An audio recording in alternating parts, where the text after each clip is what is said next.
Olá, bem-vindos. Hoje vamos analisar um momento super dramático.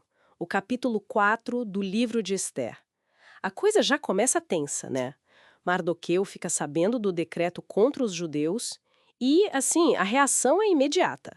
Rasga as vestes, se veste de pano de saco, cinzas na cabeça Exato. e sai pela cidade, sabe? Lamentando alto, um desespero público mesmo. Uma imagem muito forte. Muito. Mas ele só pode ir até o portão do rei. Porque, claro, ninguém vestido daquele jeito podia entrar no palácio.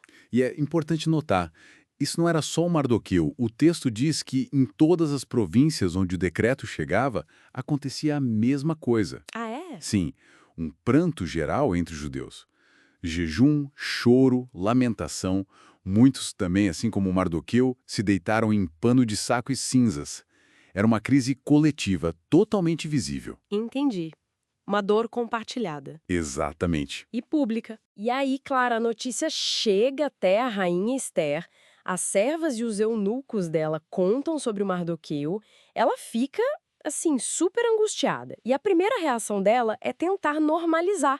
Ela manda roupas novas para ele. É uma tentativa, né? Talvez de aliviar a situação ou até de trazê-lo para perto para conversar discretamente. Mas Mardoqueu recusa. Ele não aceita as roupas. E essa recusa é chave. Não é só teimosia.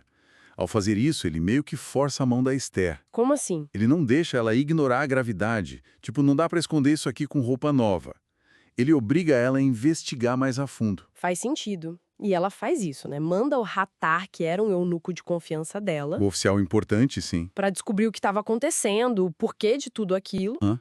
A quantia exata de dinheiro que o Amã prometeu para o tesouro do rei para destruir os judeus, Nossa, ele deu o valor específico. Deu o valor. para deixar bem claro que era uma transação, uma coisa muito concreta, e ainda entrega uma cópia do decreto para Hatá levar para Esther, Uau! E aí vem o pedido direto. direto e reto. Ele manda dizer para Esther ir até o rei, implorar por misericórdia e, claro, interceder pelo povo dela. Só que aí vem o grande problema. A lei persa, Exato. O dilema da Esther. ela manda o Hatar de volta para Mardoqueu explicando isso. Olha, tem uma lei aqui que é implacável. Qualquer pessoa mesmo que se aproxime do rei lá no pátio interno sem ser chamado, E morte na certa. exato, a menos que o rei estenda o cetro de ouro para a pessoa. Senão, Já era. E o detalhe é que fazia 30 dias que ela não era chamada pelo rei. 30 dias. Ou seja, o risco era altíssimo, muito real para ela. Com certeza. A vida dela estava em jogo, literalmente. E esse silêncio do rei podia ser um péssimo sinal.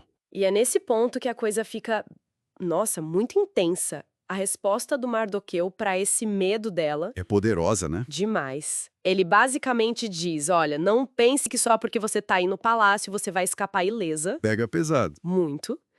Se você ficar em silêncio agora, nesse momento crucial, o socorro para os judeus vai vir de outro lugar, sim, mas você e a sua família vão perecer. E ainda complementa com aquela frase. Aquela que arrepia. E quem sabe se não foi justamente para um momento como este que você chegou à posição de rainha. E é uma chamada responsabilidade enorme. Mistura destino, dever e uma ameaça bem clara. Ele joga nos ombros dela o peso da posição que ela ocupa. E a urgência da situação. Total. Ele conecta o privilégio dela a um propósito, talvez até divino, né? Mas de uma forma bem direta sobre as consequências se ela não agir. E isso funciona. A reação da Esther é decisiva. Muda tudo. Ela entende o recado. Sim. Ela pede para Mardoqueu reunir todos os judeus que estão em Suzã e para jejuarem por ela. 3 dias e 3 noites, né? Sem comer e nem beber. Exato. E diz que ela e as servas dela vão fazer a mesma coisa. É uma busca por força, por unidade antes de agir. Uma estratégia muito inteligente. Ela não age sozinha, no impulso.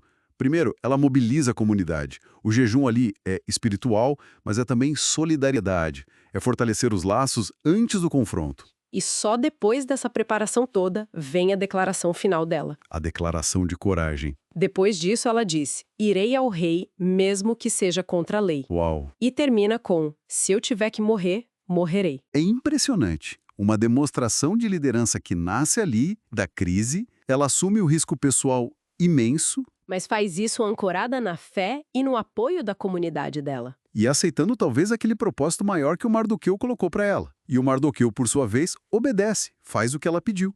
Então, esse capítulo 4 é uma montanha-russa, né? Começa no desespero público, passa pela comunicação difícil, cheia de intermediários, E enfrenta um dilema de vida ou morte por causa da lei. e culmina numa decisão de uma coragem absurda que é fortalecida pela fé e pela ação coletiva. Exato. E deixa a gente pensando, né? Para além da história em si, O que fica? fica essa reflexão. Em momentos de crise extrema, como é que as pessoas que estão em posições de poder ou privilégio reagem? Até que ponto essa posição se torna uma ferramenta, uma responsabilidade para agir pelo bem comum, mesmo quando o risco pessoal é devastador? Uma pergunta que ecoa muito além de Esther, com certeza. Sem dúvida. Para pensar mesmo.